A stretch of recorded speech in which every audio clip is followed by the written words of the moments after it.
오늘은 깨끗한 사람은 없다라는 제목으로 함께 말씀을 나누겠습니다. 10계명을 우리가 계속 살펴보고 있어요. 1계명부터 10계명까지 매주 이제 하나씩 보고 있는데, 이제 오늘은 6계명. 우리가 10계명의 전체 말씀을 성경으로 함께 읽었지만 오늘은 6계명의 말씀을 같이 나누려고 합니다. 그 전에 우리가 좀 10계명을 외우자라는 의미에서 1계명부터 5계명까지 한번 또 떠올리면서 한번 생각해 보면 좋을 것 같아요. 1계명이 뭐죠? 너는 나 외에는 다른 신들을 내게 두지 말라. 2계명은 너를 위하여 새긴 우상을 만들지 말라. 3계명은 여호와의 이름을 망령되게 부르지 말라. 4계명은 안식일을 기억하여 거룩하게 지켜라. 이게 4계명이고요. 그리고 지난주 함께 나눈 5계명은 내 부모님을 공경하라. 이게 5계명의 말씀이었고요. 이 10계명을 우리가 다 외우는 게 너무 좋지만 좀 외우기가 좀 헷갈릴 수도 있어요. 그러면 이거는 꼭 외워야 돼요. 이 10계명의 말씀을 예수님께서는 딱 2개로 요약해서 우리에게 다시 새 계명을 주셨거든요. 그것이 무엇이냐면 몸과 마음과 뜻과 정성을 다하여 주 여호와 하나님을 사랑하고 내 이웃을 내 몸과 같이 사랑해라. 이렇게 10계명의 말씀을 축약해서 우리에게 새 계명으로 2개를 주셨어요. 근데 이게 10계명과 전혀 관련이 없느냐? 그렇지 않다라는 거죠. 말씀드렸었죠. 1계명부터 4계명까지는 하나님과 사람 관계의 계명의 말씀이에요. 그거를 예수님께서 요약하셔서 몸과 마음과 정성과 뜻을 다하여 하나님을 사랑하라고 말씀하셨고, 5계명부터 10계명까지는 사람과 사람 사이의 관계의 계명이에요. 그래서 내 이웃을 내 몸과 같이 사랑해라. 이렇게 2개의 계명으로 이제 축약해서 알려주셨다는 거죠. 그래서 우리가 10계명을 떠올리면 더 좋지만 못 외운다 하실지라도 이 예수님이 우리에게 새 계명으로 주신 것, 10계명과 전혀 관련이 없는 것이 아니라 그것을 예수님이 새롭게 우리에게 또 이어서 말씀을 해주셨다. 그것을 외워야 된다. 이렇게 하는 거예요. 이제 계속해서 10계명을 알아가고 있지만 계명들을 우리가 이제 들어보면 알겠지만 10계명의 말씀들이 하나같이 지키기가 너무 어려워요. 그렇죠? 우상을 만들지 말고 하나님과 나 사이에 다른 신을 두지 않고 하나님의 이름을 망령되이 부르지 않고 안식일을 거룩하게 지키고 내 부모를 공경하라 얘기하시고, 머리로는 이해가 되죠. 이 신앙의 삶이 어떻게 살아야 되는지 머리로는 이해가 되는데 실제로 이 계명을 지키는 삶이 정말 쉽지 않다는 것을 느낍니다. 그런데 오늘 딱 6계명이 나오니까 숨을 좀 쉴 것 같아요.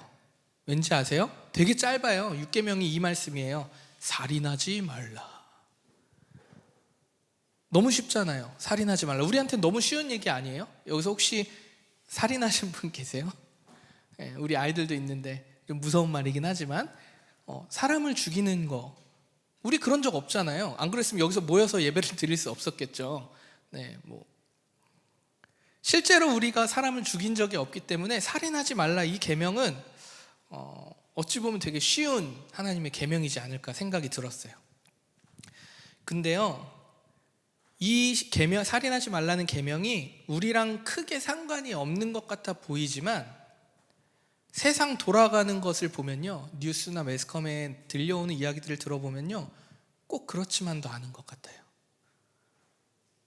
제가 주중에 너무 가슴 아프게 본 기사가 하나가 있어요. 40대 가장이 가족들을, 아내와 2 아들을 이제 이렇게 죽인 사건, 존속살인이죠.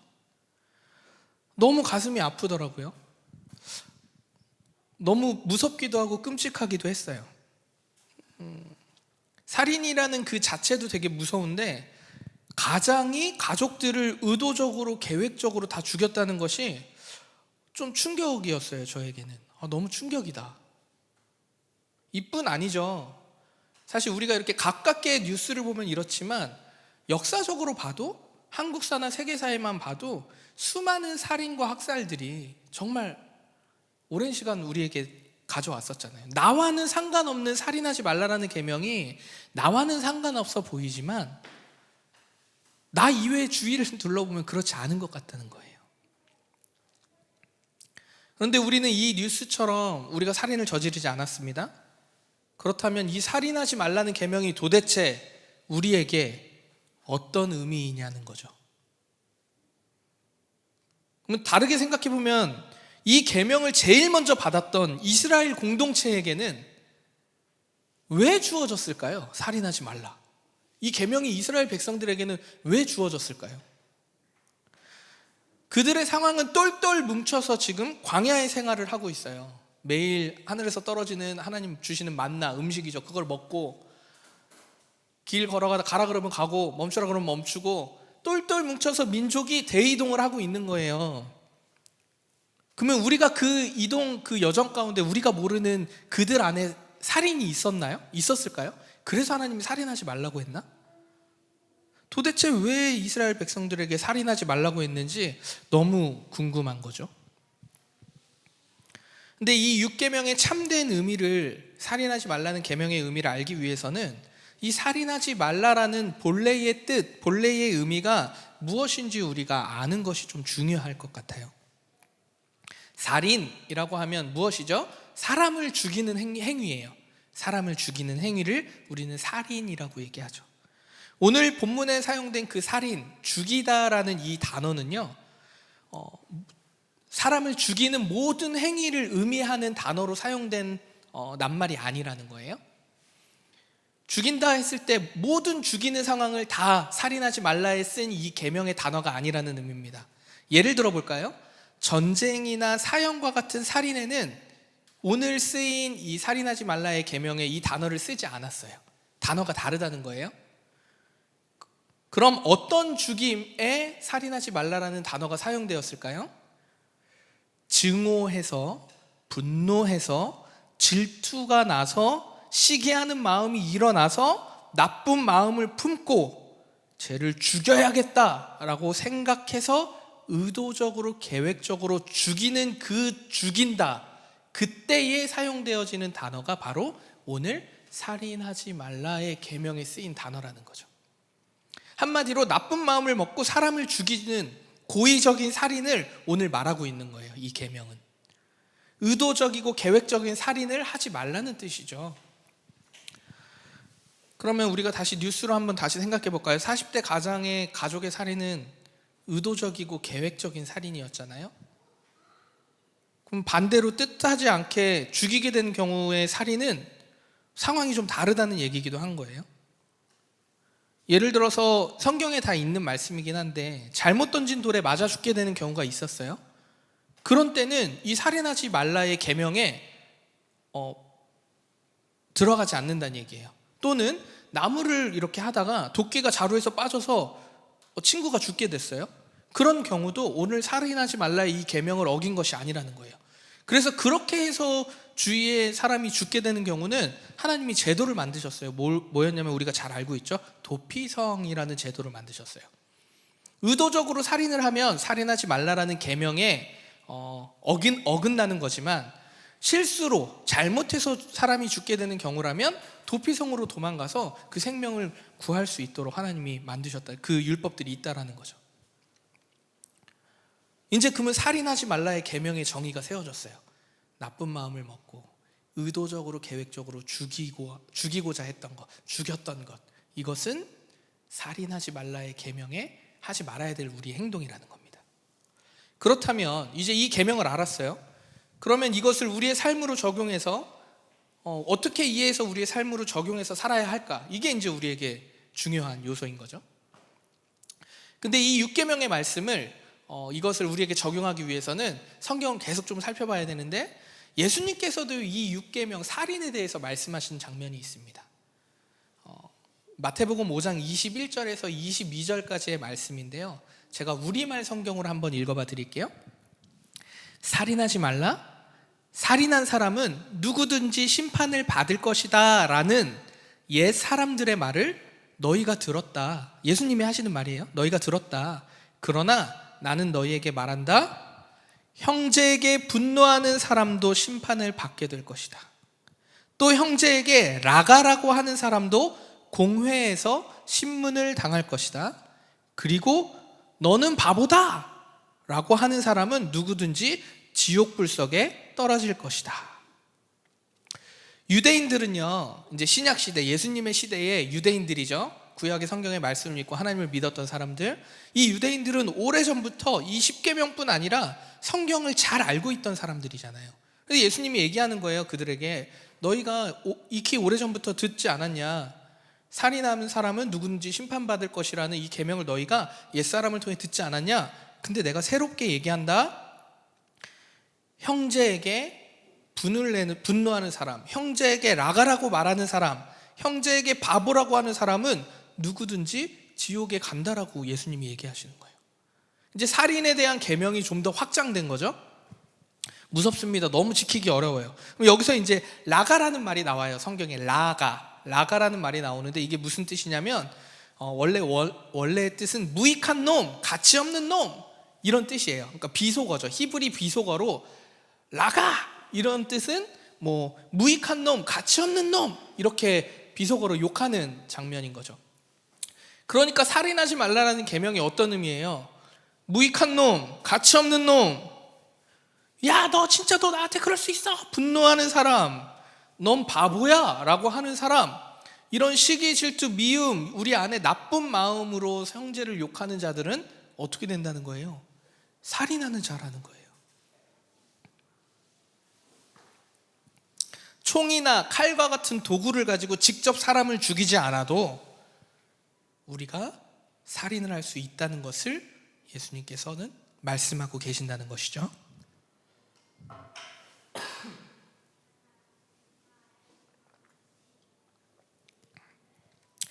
우리가 분노했어요. 그래서 분노해서 친구나 이웃에게 막 분노해서 마음속으로 저주하는 거죠. 제가 정말 잘 안 됐으면 좋겠어. 제가 나한테 이렇게 했는데 어떻게 저럴 수가 있어? 이것은 뭐라 그래요? 살인이라는 거예요. 우리 마음 가운데 친구를 시기하고 질투하는 마음을 갖는 것은 살인이라고 예수님께서 말씀하시는 겁니다. 여러분, 우리가 그럴 때 있잖아요. 아직도 잊혀지지 않는 어떠한 트라우마 같은 어렸을 적의 상처들 있지 않으세요? 나한테 상처를 주고 나에게 아픔의 말들을 하고 인격적 모독을 했던 어떠한 그 순간들이 기억에 날 때가 있잖아요. 아픔을 줬던 사람, 근데 그 사람이 훗날 보니까 너무 잘 돼. 그러니까 시기하는 마음, 막 분노가 막 이는 거죠. 나한테 그렇게 해놓고 지금 저렇게 잘 산다고? 와, 제가 하는 일 정말 망했으면 좋겠어. 하나님 공의로운 하나님이신데 나한테 저렇게 하는 놈이 어떻게 저렇게 잘 살 수가 있어? 쟤는 잘 안 돼야 돼. 저주하는 마음, 이런 마음이 살인하는 마음이라는 거예요. 마음에 의도적으로 시기하고 질투하고 분노하는 것, 그래서 그 사람에게 말로 표현하지 않았지만 그 사람을 죽이는 일들이라는 것입니다. 그런 나쁜 마음을 먹은 상태에서 나오는 말과 행동은 당연히 사랑스러운 행동이 나올까요? 아니죠. 부자연스럽고 어색하고 투박한 말과 행동들이 나올 수밖에 없겠죠.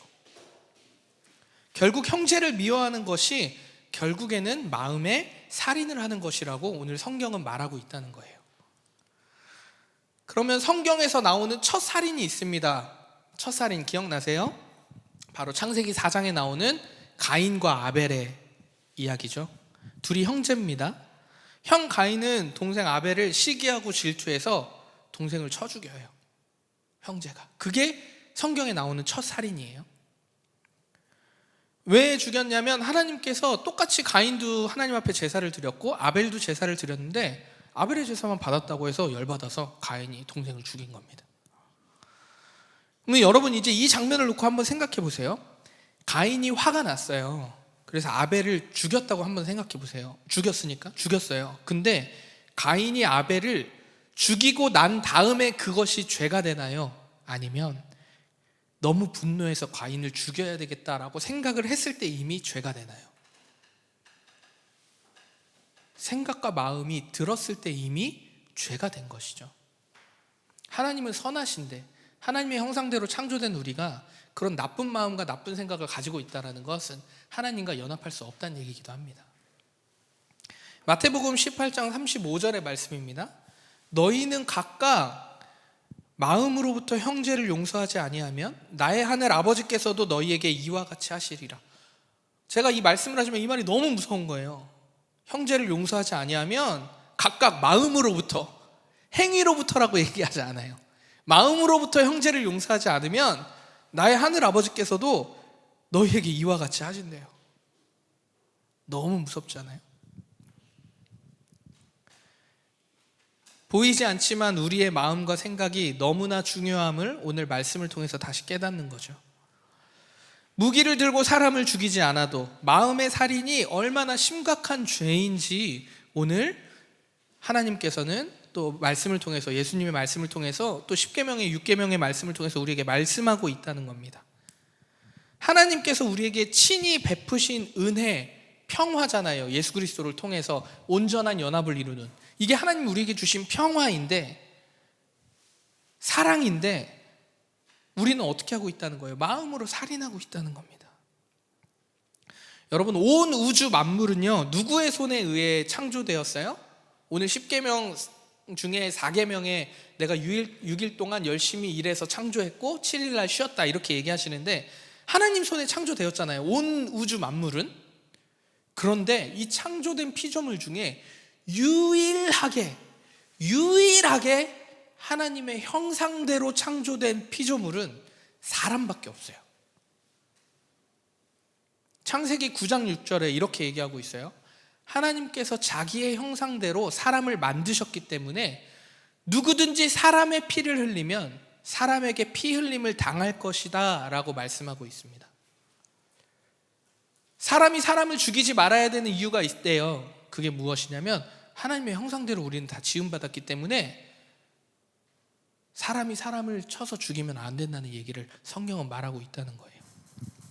하나님의 형상대로 지음받은 우리 모두, 오늘 예배드리는 한 사람 한 사람 모두가 어떤 사람이래요? 소중한 존재의 사람이래요. 무가치한 존재는 없대요.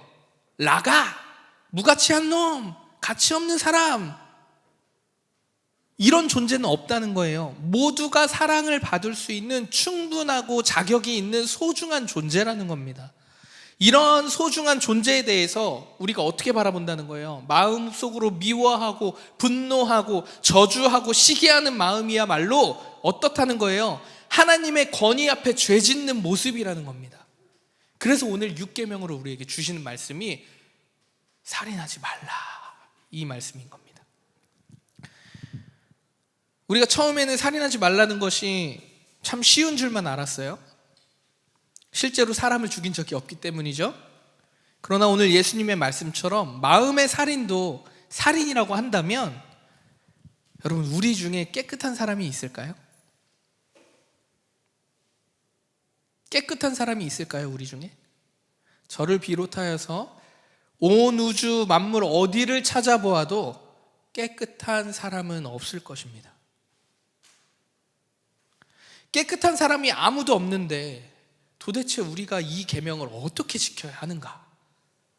어떻게 지켜야 하죠? 깨끗한 사람이 아무도 없는데. 제가 10계명을 계속해서 설교하면서 이 계명은 하나님을 경외하도록 안내하는 선물이라고 말씀을 드렸어요. 지금 보니까 이 선물이라는 것이 머리로는 이해가 돼요. 논리적으로는 이해가 돼요. 근데 이 말씀대로 살지 못하는 우리의 삶을 보면요, 우리가 무거운 마음이 가득합니다. 계속해서 나 자신이 무가치한 존재, 의지박약, 하나님을 난 사랑하는 거 맞나? 흔들리고 자책하고 낭망하게 하죠. 이 계명들이. 도대체 여러분, 우리가 어떻게 해야 할까요? 이 계명, 살인하지 말라, 어떻게 해야 할까요? 너무 원론적인 얘기일 수 있지만 우리 모두가 사랑을 배우기 원합니다. 미워하는 마음, 시기하는 마음, 저주하는 마음, 이 수많은 마음의 살인들은요, 사랑 없이는 절대로 해결할 수 없는 것들이죠. 상황이 변하고 환경이 변한다고 해서 사람을 미워하지 않는 일이 생기는 게 아니라는 거죠. 사랑이 없으면 해결할 수 없다는 거예요. 그래서 우리가 사랑을 배워야 합니다. 너희 안에 이 마음을 품으라, 곧 그리스도 예수의 마음이니. 빌립보서 2장 5절의 말씀처럼 우리가 예수 그리스도의 마음을 품지 않는다면요, 결코 감당할 수 없는 것들이 무엇이에요? 오늘 6계명을 비롯한 이 10계명의 말씀들은 결코 우리가 이 사랑 없이는 감당할 수 없는 거죠. 이 사랑을 배우는 방법에 대해서는 우리 모두가 다 잘 알고 있어요. 제가 얘기하지 않아도. 뭐예요? 어떻게 이 말씀들을 지킬 수 있겠어요? 이 사랑을 배울 수 있겠어요? 잘 알잖아요.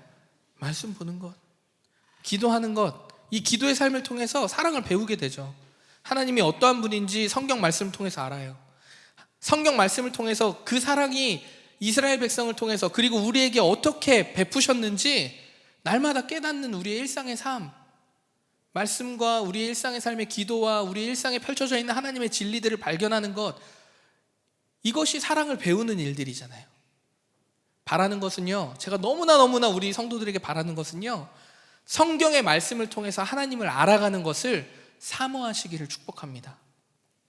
하나님의 하신 일들, 하나님이 어떻게 사랑을 베푸셨는지를 계속해서 묵상하고 알지 않으면요, 삶에서 읽을 수가 없어요. 하나님의 사랑을 발견할 수가 없습니다.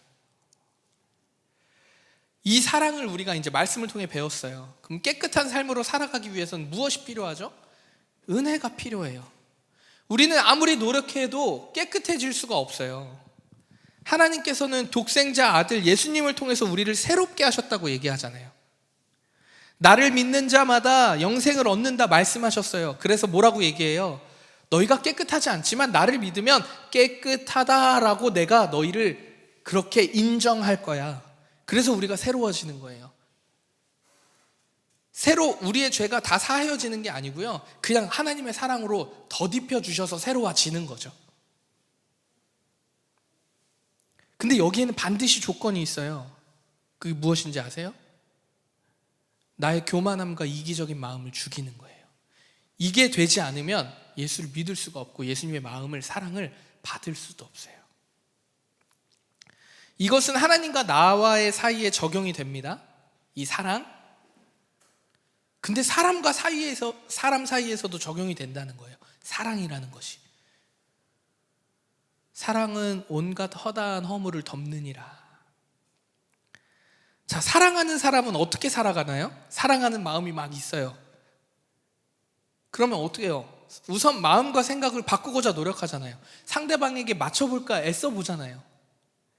자신의 고집만으로 살아가지 않는다는 거죠.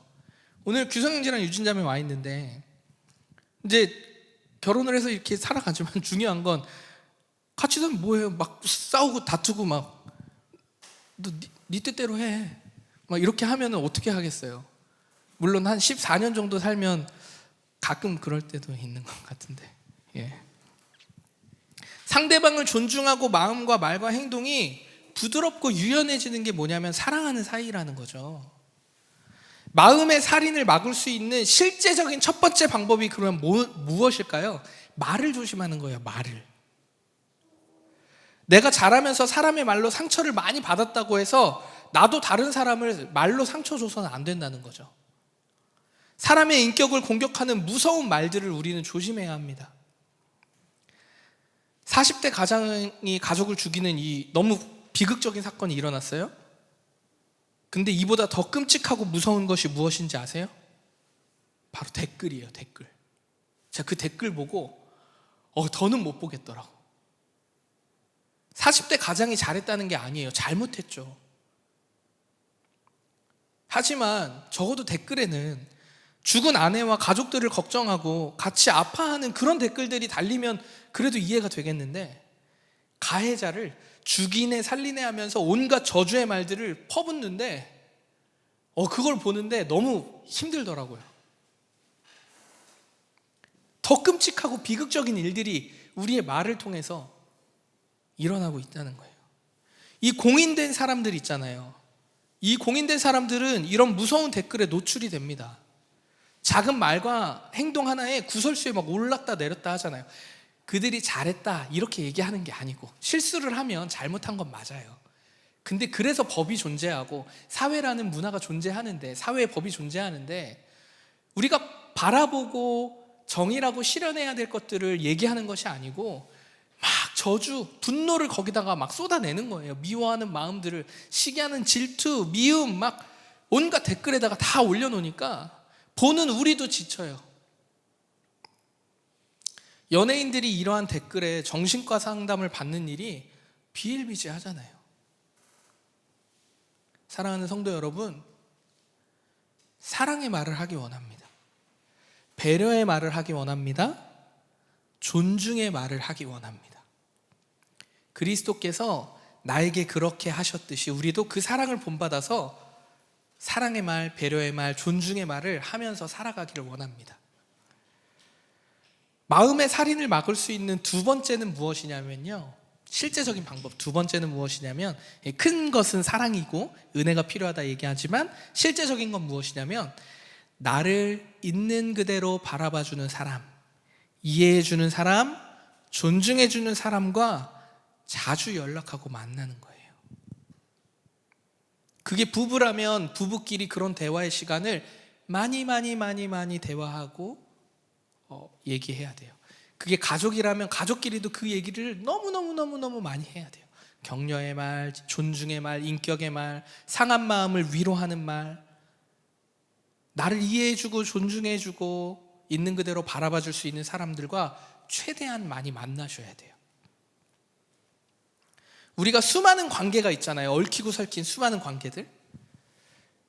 근데 이 관계에서 모두가 만족할 만한 관계를 맺는 것은요, 정말 어려워요. 아니, 사실 불가능하지 않아요? 주님 오실 때나 가능할 것 같아요. 각 사람마다 존귀하게 창조되었기 때문에 이 존귀한 존재이기 때문에 각자의 성향이 있어요. 근데 이 성향을 존중하고 이해하는 사람이 있는가 하면 그렇지 않은 사람들도 있기 때문에 이 관계에 얽힘이 엄청 힘들어요. 그래서 우리가 잘 아는 말이 있죠. 사랑을 받아본 사람이 사랑을 줄 수 있다라고 얘기하죠. 믿음의 여정으로 본다면요, 우리는 모두 예수 그리스도의 큰 사랑을 받은 사람들이잖아요. 하나님의 값없이 나를 구원하신 그 십자가의 사랑을 우리는 큰 사랑으로 마음에 새기고 있잖아요. 그러면 이것들이 우리의 실제적인 삶에서는 어떻게 나타나냐면, 가장 먼저는 믿음의 가정 안에서 그 사랑을 흘려보내는 게 나타난다는 거예요. 이런 의미에서는 이제 이해되지 않으세요? 왜 사람과 사람의 그 계명을 처음이 5계명인데 내 부모를 공경하라, 이 얘기가 왜 나왔겠어요? 사랑에 제일 먼저 실천되는 실제적인 공간이 어디라는 거예요? 관계가 부모 자식 간의 관계이기 때문이에요. 그래서 믿음의 가정을 놓고 우리가 기도하면서 무던히 노력해야 하는 이유가 바로 이것이라는 거죠. 믿음의 가정을 놓고 기도하지 않아요. 믿음에 대해서 같이 나누고 하지 않아요. 그리고 우리 안에 믿음의 가정을 이루지 못한 사람들이 있을 수 있잖아요. 저는 여러분 아시겠지만 제가 믿음의 1세대예요. 저희 가족 중에 제가 제일 먼저 예수를 믿었어요. 그리고 이제 우리 아버지는 아직 예수를 온전히 믿진 못했지만 이제 예전처럼 핍박하진 않으세요. 이 과정이 있다라는 거예요. 그래서 믿음의 가정을 우리 여러분 주위에 혹시 믿지 않는 가정이 있다면 우리가 생각날 때마다 같이 기도해 줘야 돼요. 왜? 이해해주고 존중해주고 배려해주고 사랑 있는 그대로 받아줄 수 있는 최초의 공동체이기 때문이죠. 사랑은 흘러가기 때문입니다. 여러분, 이 시대를 보면요, 현재 우리의 삶은 정말 편해졌잖아요. 그렇죠? 자율주행이라는 것도 생겼고, 아직 뭐 상용화되진 않았지만, 그런데요, 우리의 마음과 생각과 관계의 어려움은요 훨씬 더 많이 복잡해졌어요. 나를 존중해주고 이해해주는 사람과는 만나는 것조차 어려워요. 지치니까, 사람을 만나면. 그러나 여러분 주위에 나를 존중해주는 사람, 배려해주는 사람, 이해해주는 사람에게는 자주 연락하고 만나셔야 합니다. 내가 조금 시간적 여유가 생기면, 아니요, 시간을 만드셔서 그 사람들과는 교제를 해야 해요. 몸이 피곤하고 에너지가 들고 물질이 들더라도 나를 있는 그대로 받아주는 사람을 소중하게 여기십시오. 그리고 나 역시도 내가 누군가에게 그런 존중해주고 배려해주는 사람이 되어야 합니다.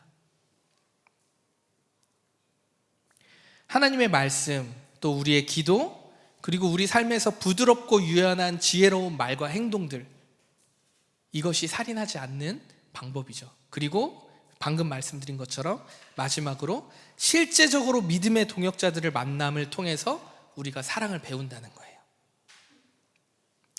이 그리스도로부터 시작된 이 사랑을 우리 삶에서 흘려보내기를 우리 그리스도의 이름으로 축원합니다. 사랑 없이 하나님의 계명을 지킬 수 있는 사람은 있을까요? 없어요. 왜냐하면 깨끗한 사람이 없기 때문입니다. 우리가 다시 한 주를 살아갑니다. 여러분, 이 문을 열고 나가면 바로 한 주의 시작이에요. 내일이 된다고 시작이 아니에요. 오늘 말씀 듣고 문을 열고 딱 나가는 순간부터, 아니요, 지금 이 순간부터 우리는 다시 살아가는 거예요. 어떤 모습으로요? 수많은 모양과 모습으로 살아가겠죠? 하지만 그리스도의 사랑을 아는 자들로서 하나님의 사랑을 배우고 하나님의 사랑을 전하는 그런 아름다운 우리 올디너리 모든 공동체 사람들 되시기를 그리스도의 이름으로 축원합니다. 아멘. 함께 기도했으면 좋겠는데요.